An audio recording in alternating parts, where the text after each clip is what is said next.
અક્ષય તૃતીયા પર્વ નિમિત્તે સોના ચાંદીની ખરીદીની વર્ષો જૂની પરંપરા પર મોંઘવારીનું પાટું પડ્યું છે.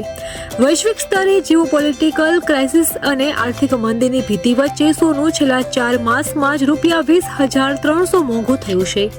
સોનાનો તોલાદીઠ ભાવ 1 લાખની સપાટીએ પહોંચી જતા આ વર્ષે ઘરાકી નહિવત જોવા મળી છે. તેમજ સોનાના ઊંચા ભાવોના કારણે એડવાન્સ બુકિંગનું પ્રમાણ માંડ 5 થી 10% જોવા મળ્યું હતું. જોકે જૂના ગ્રાહકો વહેંચાણ કરી પ્રોફિટ બુક કરતા જોવા મળ્યા છે. તો અખાત્રીજના દિવસે સોના ઉપરાંત ચાંદી ખરીદવાનું મહત્વ છે. સામાન્ય રીતે જે લોકો સોનું ખરીદવા સક્ષમ નથી હોતા તે ચાંદીની ખરીદી કરતા હોય છે, પરંતુ આ વર્ષે ચાંદી અને સોનાના ભાવ એક સમાન ચાલી રહ્યા છે.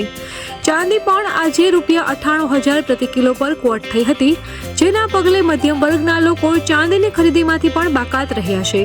છેલ્લા 1 વર્ષમાં ચાંદી ₹18,000 મોંઘી થઈ છે, જેથી અખાત્રીજના પર્વમાં સોના ચાંદીની માંગ ઘટી છે.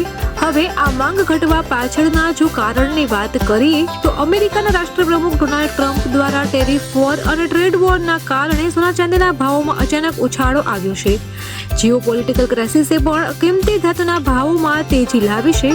તો ડોલર ઇન્ડેક્સ આ વર્ષની શરૂઆતથી જ અત્યાર સુધીમાં 9% સુધી તૂટ્યો છે, જે છેલ્લા 2 વર્ષના તળિયે પહોંચ્યો છે, જેથી સોના ચાંદીમાં સંસ્થાકીય ખરીદી વધી હતી.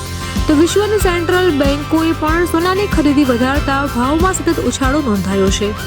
અમારી તમામ માહિતીથી અપડેટેડ રહેવા માટે જોડાયેલા રહો ત્રિશુલ ન્યૂઝ સાથે.